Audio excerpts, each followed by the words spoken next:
One of my teachers at Harvard Divinity School was the theologian Gordon Kaufman.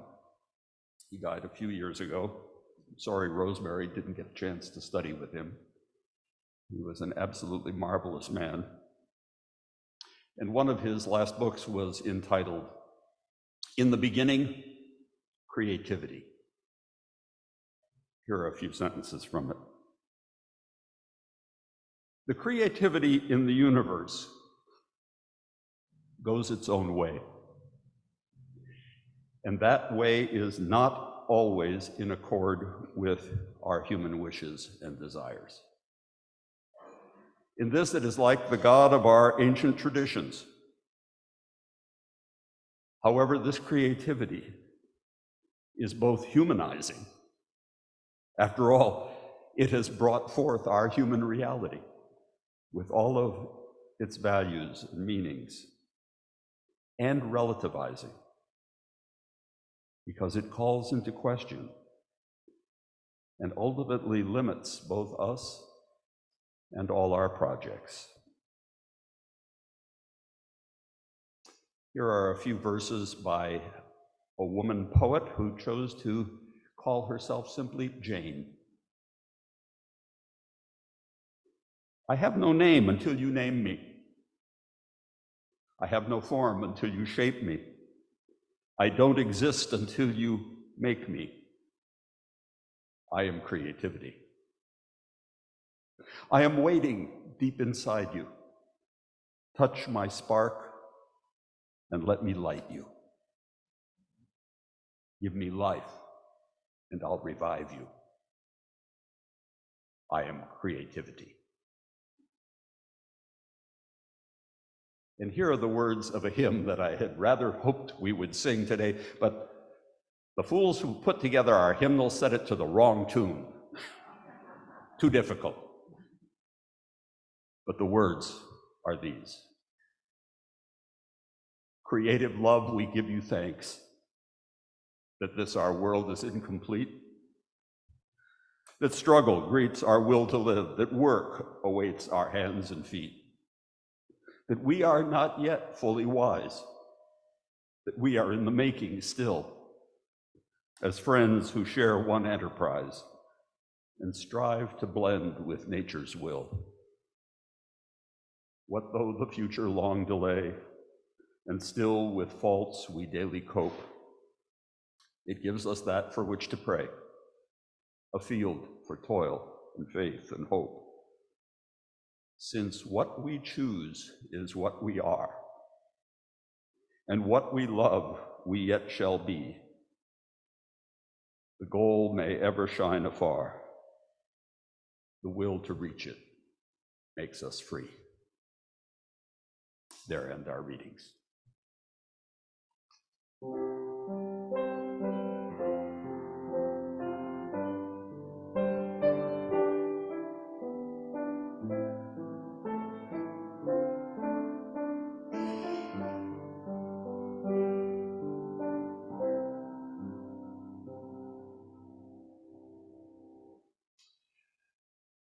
Yesterday, as I was hammering away on the sermon, I was reminded of an older colleague who once said to his congregation, "The sermon did not come, I had to go and fetch it."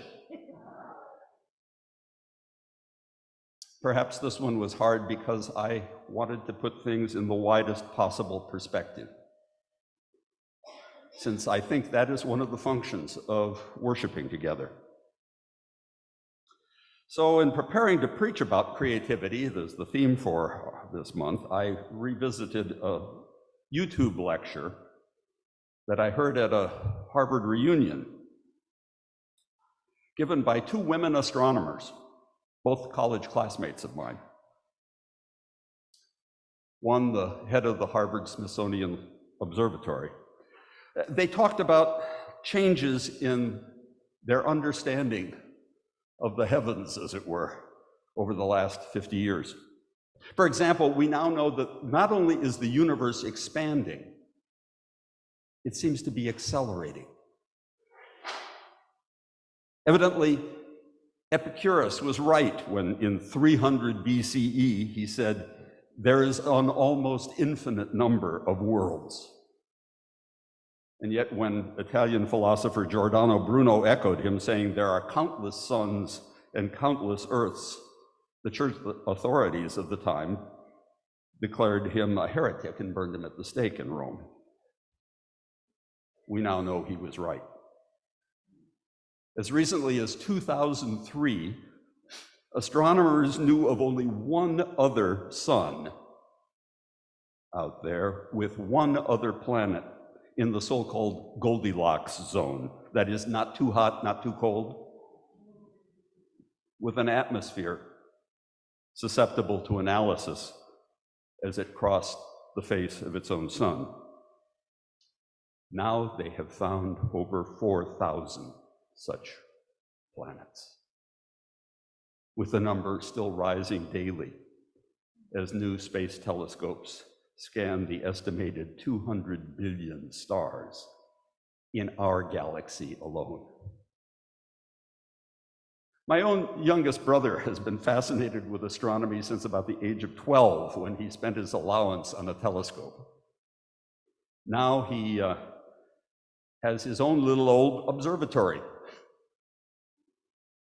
on a hilltop on the farm that his wife inherited, far from the city lights. And even at home, using his laptop or iPad, he can amaze people like me by directing this motorized telescope, 14 inches in diameter, to over 250,000 different celestial objects, stars, galaxies, nebulae, planets, moons. In Scripture, of course, the primordial creativity was called in various ways G-O-D, and depicted as commanding, "Let there be light," and there was light. But astronomers now tell us that what followed the Big Bang was not all light. Far from it.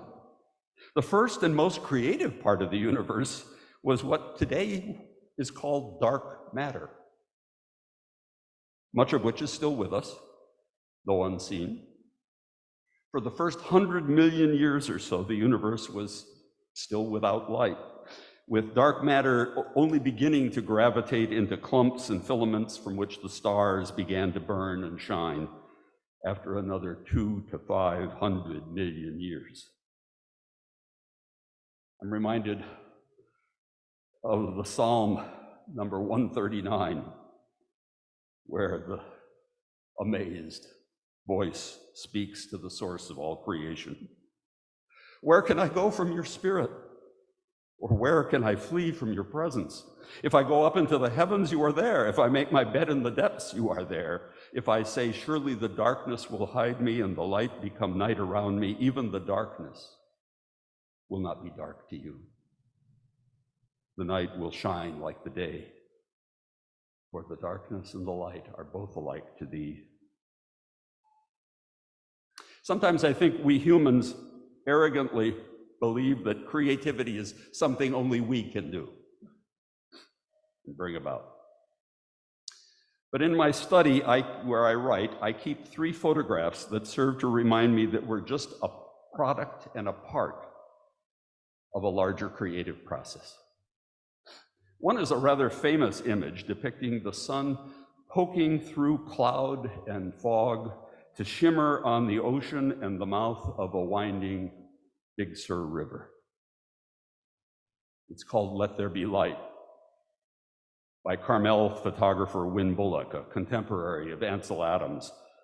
And it was the opening image in the famous 1955 exhibit, The Family of Man. Some of you may know the book. I have a copy. I think I love Bullock's work not just because his daughter Barbara is a good friend and a UU, but also because, unlike Adams, who often seems to me to want to get the moon to pose just right over the Sierras so it'll fit his composition, Bullock, by contrast, tries to show the flow and process that is everywhere in the natural world. Another photo of his that we own shows a hillside of Monterey pines just emerging from the fog. as it dissipates.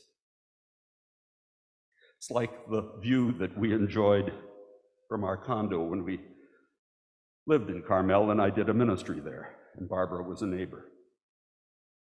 Her dad was much influenced by a book called Process and Reality by philosopher Alfred North Whitehead, who said that any full account of ultimate reality today needs to take into account what we have learned from cosmology, from physics, from evolution.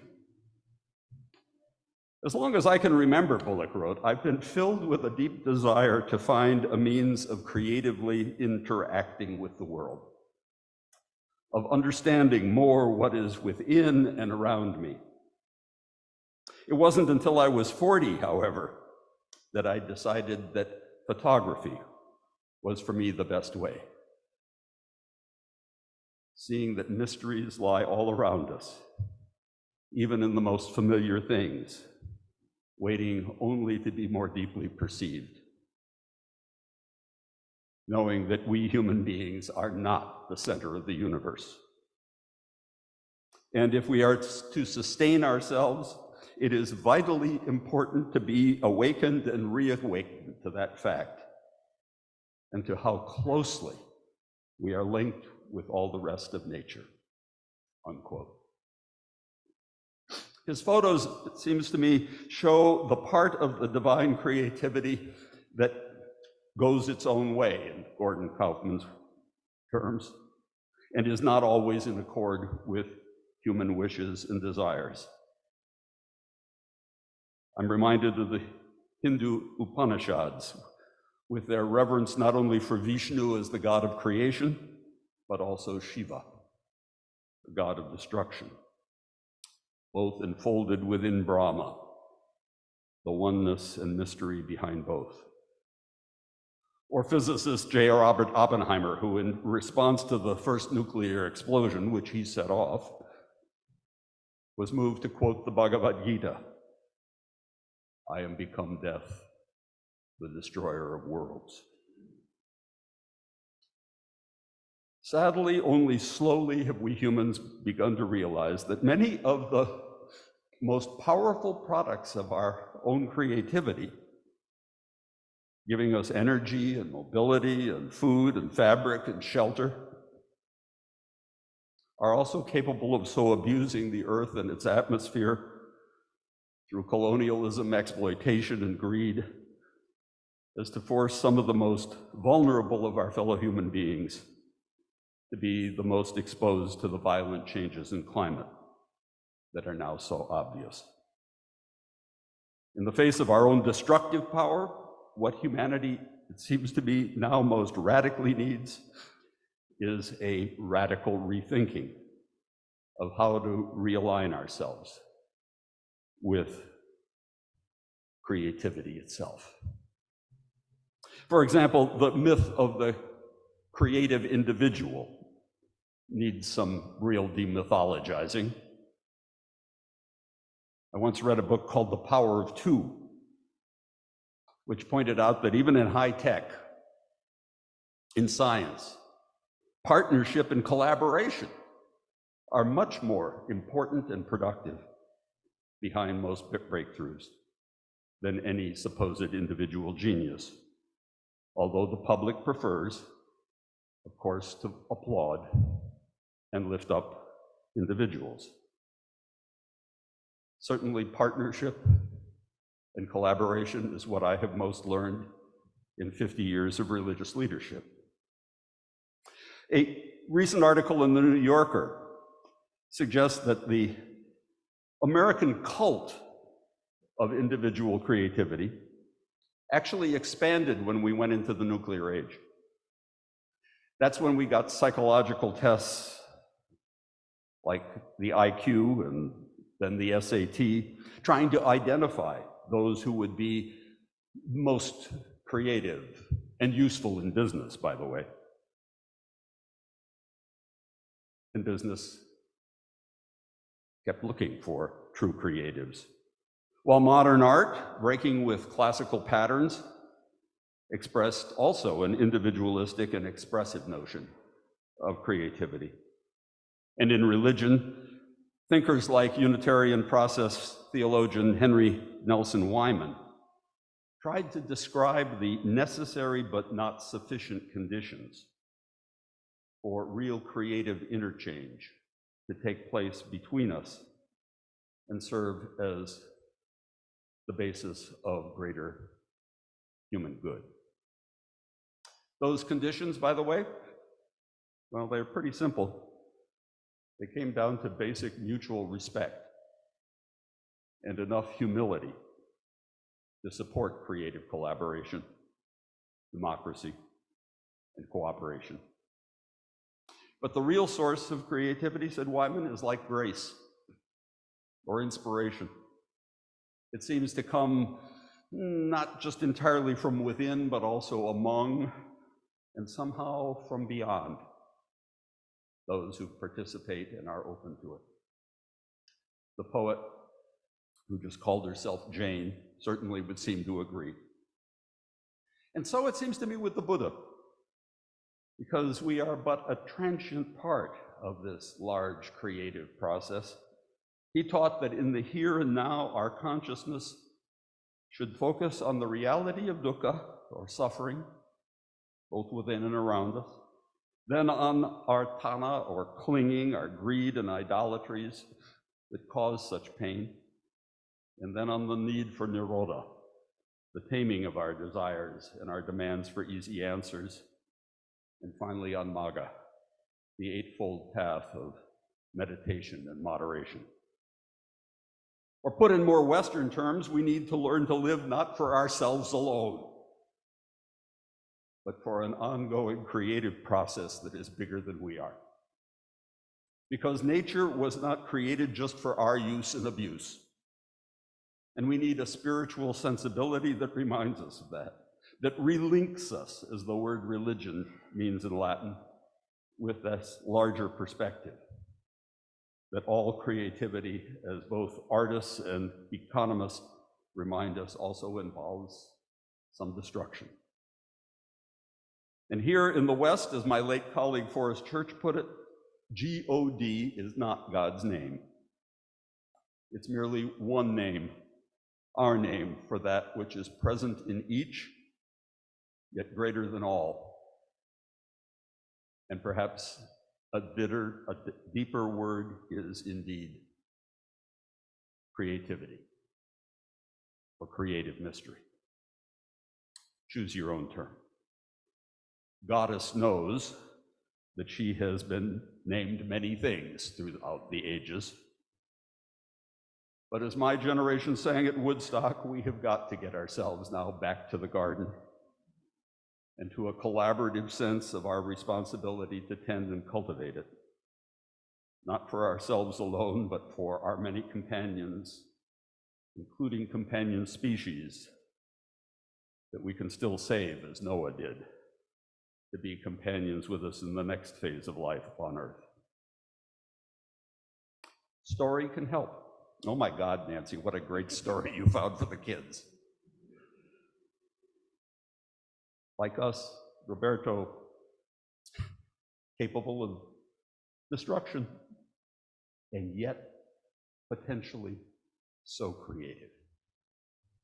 And you, David, with your collaboratively planned Ring Out Danger campaign, an interfaith effort to raise awareness of the epidemic of gun violence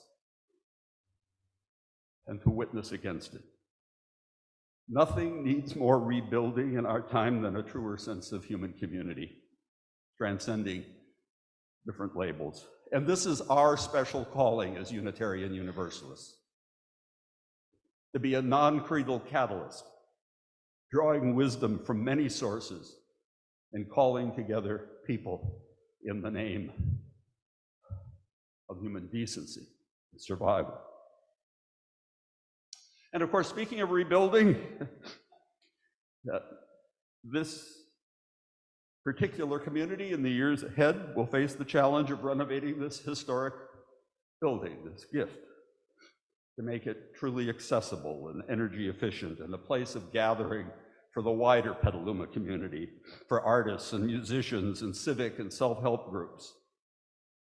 And yet, I can't help but remember that studies say that when a couple renovates a house, it's the hardest stress on their marriage they could go through. It's too easy to argue over aesthetics and priorities and costs, which brings me to one last story. Just before my wife and I moved out here to the West Coast, almost 10 years ago now, I was serving the old First Parish in Needham, Massachusetts, gathered in 1711, and helping them through their 300th anniversary. Unitarian since the 1830s, they needed to renovate not a 1901 building, but one built in 1836, before the Paul Revere bell fell through the ceiling. And as here, the church leaders had brought in architects who were both creative and collaborative, who listened to everyone. But the final plans included the radical suggestion that the new parish hall wing be painted something other than Puritan white. The architect wanted to acknowledge the difference between the 1836 and the 2006 parts of the building. And the building committee voted 5-2 that the architect was wise. But the minority report ended up gathering signatures, and vote came before the whole congregation, with traditionalists saying that the new wing of the building should also be white. At the meeting, held in high summer, 37 members voted to uphold the committee and the architect. 36 were opposed.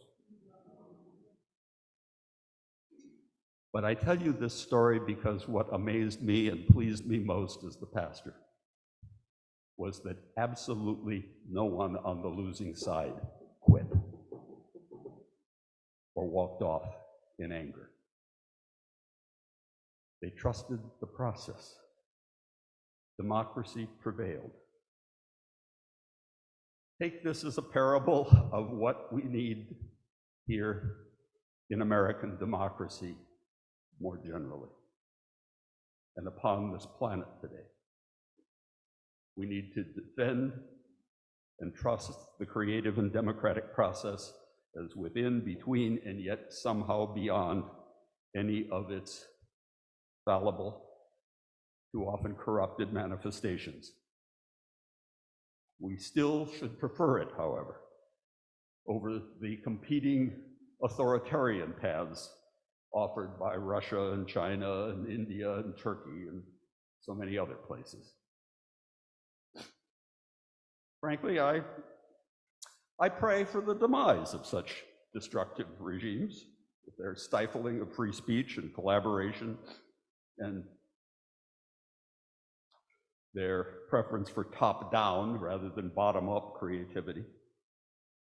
Because I hold a faith that says that in the long haul, such regimes without good underpinning are eventually going to topple of their own weight and stupidity and arrogance.